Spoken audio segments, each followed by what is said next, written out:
कहते हैं हमारी ही दुनिया में ना जाने कितनी दुनियाएं और बसती है, मगर इंसान सिर्फ उसे ही मानता है जिसे वो देख सकता है।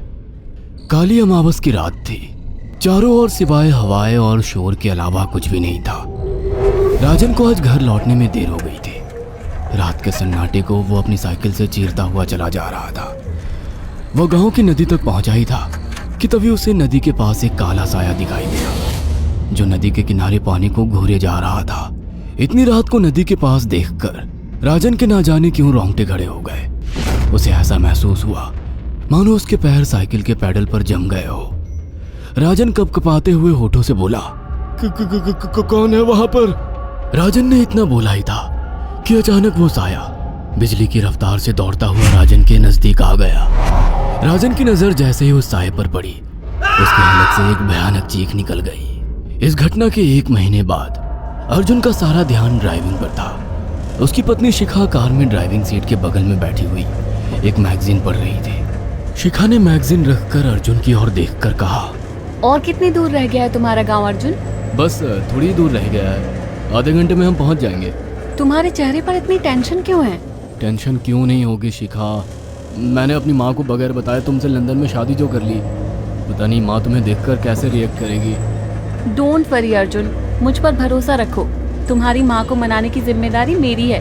आई होप शिखा ऐसा ही हो। यकीन मानो अगर ऐसा हुआ ना तो मेरे ऊपर से एक बहुत बड़ा बोझ उतर जाएगा। अब मुस्कुरा भी दो यार। अच्छा, तुम बता रहे थे कि गांव में तुम्हारी बहुत बड़ी हवेली बनी हुई है। कुछ बताओ ना अपनी हवेली के बारे में। अरे 15 मिनट में हम वैसे भी पहुंचने वाले हैं, तुम खुद देख लेना। कुछ ही देर में अर्जुन अपने गांव वीरपुर अपनी हवेली में खड़ा हुआ था।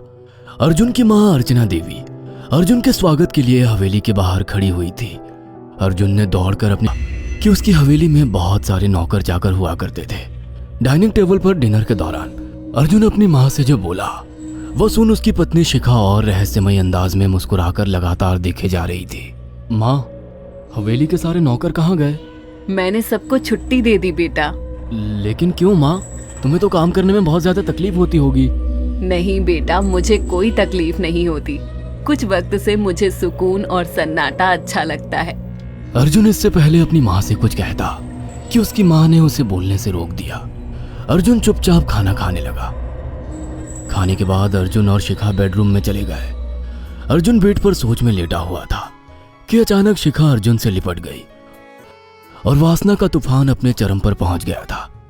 अचानक शिखा को दरवाजे पर 2 लाल लाल आंखें दिखाई दिए। उसे ऐसा लगा जैसे कि कोई उसे देख रहा हो।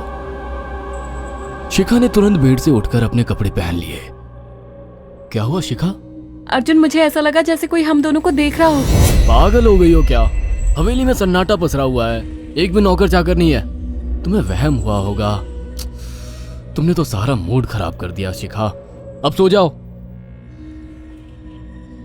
उस रात अर्जुन तो गहरी नींद में सो गया, मगर शिखा की आंखों से नींद कोसों दूर थी।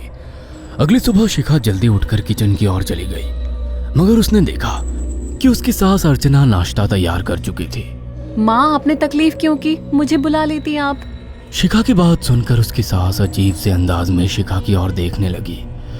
उनके देखने के अंदाज में पता नहीं ऐसा क्या था कि शिखा को अपने रोंगटे खड़े होते हुए महसूस हुए।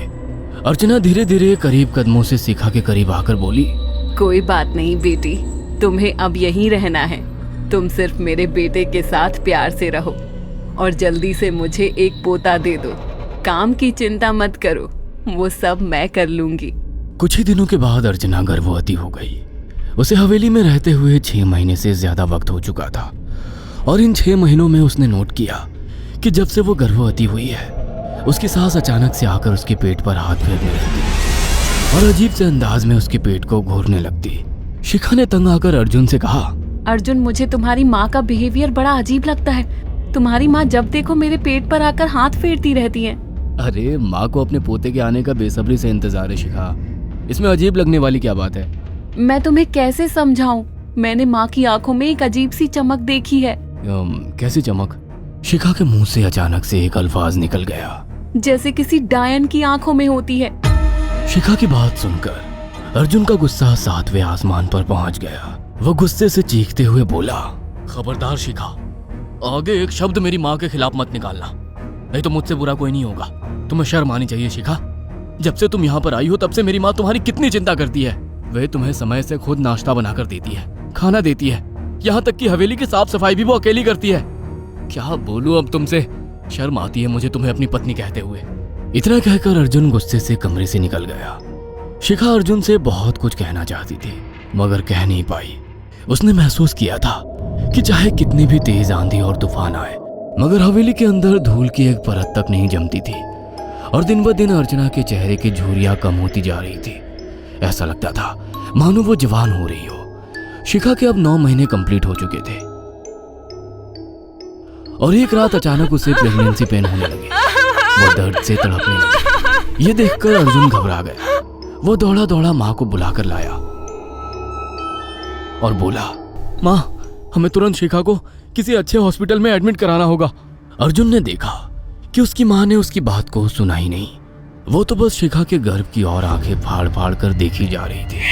अर्जुन एक बार चिल्लाकर कहा, माँ हमें शिखा को इसी वक्त हॉस्पिटल में एडमिट कराना होगा। नहीं, शिखा की डिलीवरी हॉस्पिटल में नहीं, इसी हवेली में होगी। लेकिन इस हवेली में आपके और मेरे अलावा कोई नहीं है। तभी शिखा दर्द से तड़पने लगी। अर्चना ने अपने बेटे को धक्के देकर कमरे से बाहर निकाल दिया और दरवाजा बंद कर लिया। अर्जुन हक्का बक्का रह गया। अर्जुन दौड़ता हुआ गांव की ओर गया। उसने देखा कि गांव में एक पेड़ के नीचे गांव के सभी बुजुर्ग इकट्ठे थे। उनके हाथों में जलती हुई मशालें थीं। अर्जुन उनके पास पहुंच गया और बोला, मेरी मदद कीजिए, मेरी बीवी को प्रेगनेंसी दर्द हो रहे हैं। आप प्लीज किसी दाई को बुला लीजिए, जितना पैसा चाहिए देने को मैं तैयार हूँ। तभी उसके कानों में गांव के सरपंच की आवाज टकराई, बेवकूफ लड़के, तू अपनी बीवी को एक डायन के यहाँ पर मरने के लिए छोड़ आया। क्या कहना चाहते हैं आप? आप जानते हैं आप क्या कह रहे हैं? वही जो तू सुन रहा है। तेरी माँ एक डायन है। इन गांव वालों के हाथों में जो मशाले देख रहा है ना, हम तेरी ही हवेली में आग लगाने जा रहे थे। तेरी माँ ने इस गांव में ना जाने कितने नौजवानों को मार कर खाया है। तेरी माँ एक डायन है। लगता है आपका दिमाग खराब हो गया है। आप जानते भी हैं मैं कौन हूँ? हाँ मैं जानता हूँ।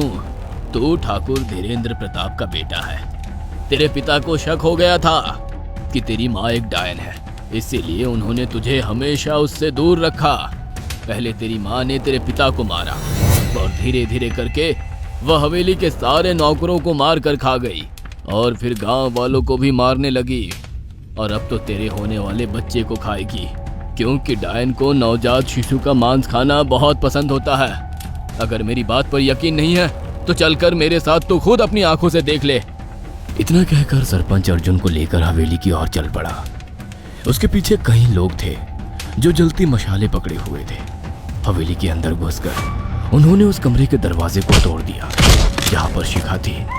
कमरे का मंजर देखकर अर्जुन के रोंगटे खड़े हो गए। उसने देखा कि उसकी माँ एक बेहद भयानक रूप में उसके बच्चे का मांस खा रही थी और उसकी पत्नी शिखा फर्श पर मरी हुई पड़ी थी और पूरा फर्श खून से लाल था। अर्जुन को अपनी आंखों पर यकीन नहीं आ रहा था कि तभी उसकी माँ उसके ऊपर झपटी। सरपंच ने चीखकर कहा, अरे इस डायन को आग लगा दो, जिंदा जला दो इसे और साथ ही इस हवेली को भी।